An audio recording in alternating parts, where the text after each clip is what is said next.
This is Ed Hitchens for Energeticcity.ca, and this is the Community Roundup brought to you by Brad's Furniture and Appliances. We're joined here today by local artist Haley Bassett, who has just released her exhibit, Bead Soup, which is happening in Peace Gallery North from February 2nd to the 24th. Haley, how are you doing today? I'm pretty good. Thanks for having me. Okay, like the first thing I want to step into is the preparations like this and getting such an exhibit together. I know you mentioned to me when we talked earlier that that was a long process in getting everything off the ground from the planning and the groundwork to the fruition. So can you just talk to me about that a little bit? Well, you know what?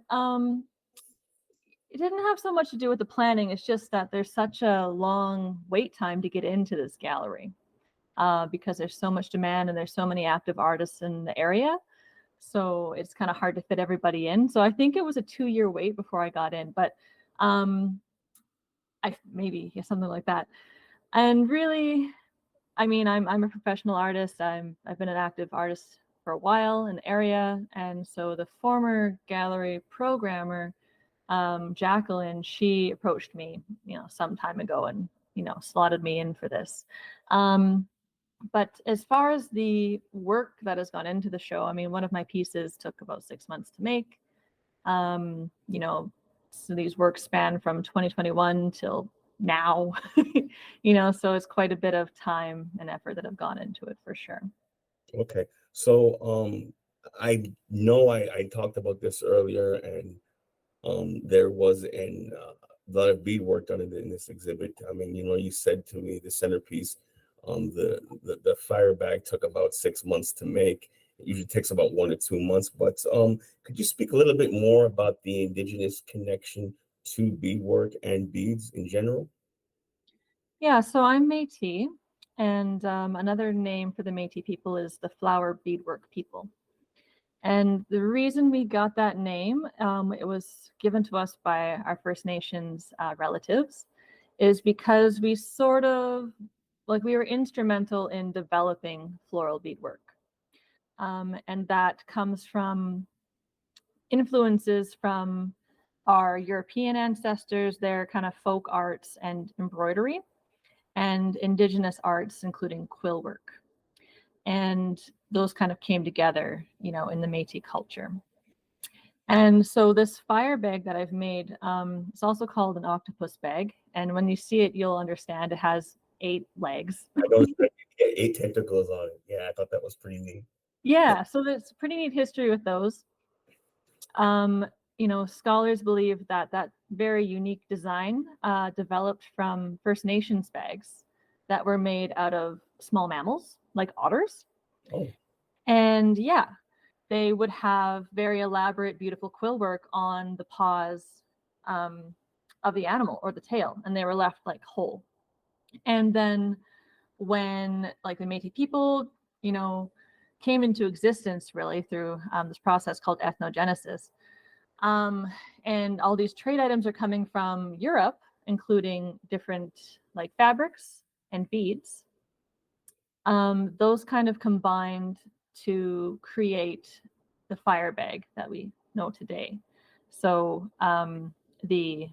using the broadcloth or Melton wool, which was a trade item that wasn't available before, contact, and then featuring this floral beadwork that also developed, that I talked about before.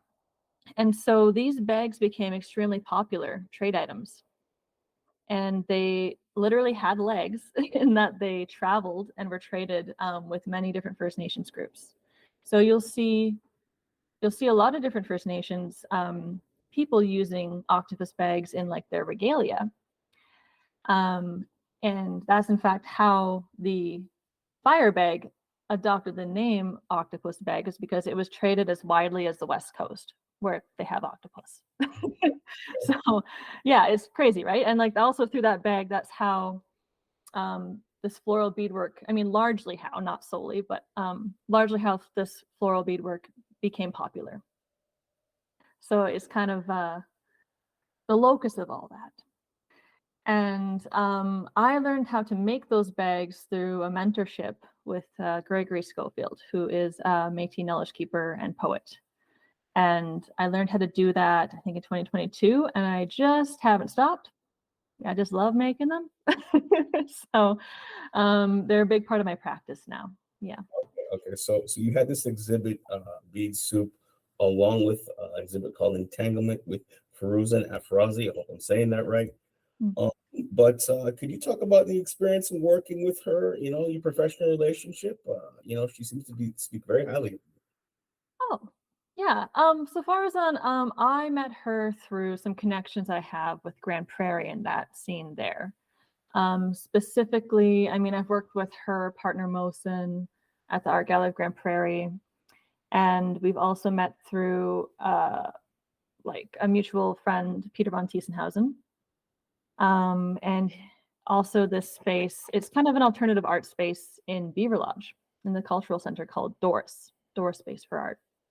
And it's really interesting if you ever get a chance, if you're ever in Beaver Lodge, go to the cultural center, ask for the Doris space. They'll give you a key. You go upstairs and take a peek in whatever's happening there. And it's usually, you know, something out of the ordinary that you'll see there. Okay. Yeah. So yeah, that's how I met Farzan, because we're both alumni of the Doris space. So I just needed somebody to show with to help fill the space because I just didn't have enough work available. And I was really grateful that Farzan could step in. And I think it's a really interesting show. The two of our, like our work together, it's like a really interesting conversation. Yeah, and I don't know. I think it's great for everybody. It's been a great deal for everyone. I said I gone to the exhibit on Friday and I quite enjoyed it. And it was just an eclectic kind of stylings, you know, from the different perspectives. What do you think other people can take from the experience at this exhibit? Well, they're going to see some things that aren't typically shown in Peace Gallery North. Some things that might be a little more challenging, but that like in a fun way, in a good way, in a way that kind of piques your curiosity. Okay, what have you taken away personally from the making of the of this art, and what are your feelings on it now that it's been open to the public and people can view it? You know what? I was a little bit nervous because I knew it wasn't really something that the audience in Fort St. John is used to. So I was kind of worried about some judgment perhaps because I'm a contemporary artist, and part of doing that means trying to work outside the box, and that means experimenting. That means failing too a lot of the time, right? And that's not an easy thing to do. But my work and we were so warmly received by people in Fort St. John. It was really, really lovely. Okay. Yeah. All right. That's all the time we have. Thank you very much for the time. Haley, this has been Edward Hitchens with Energeticcity.ca. This has been the Community Roundup brought to you by Brad's Furniture and Appliances. Thank you.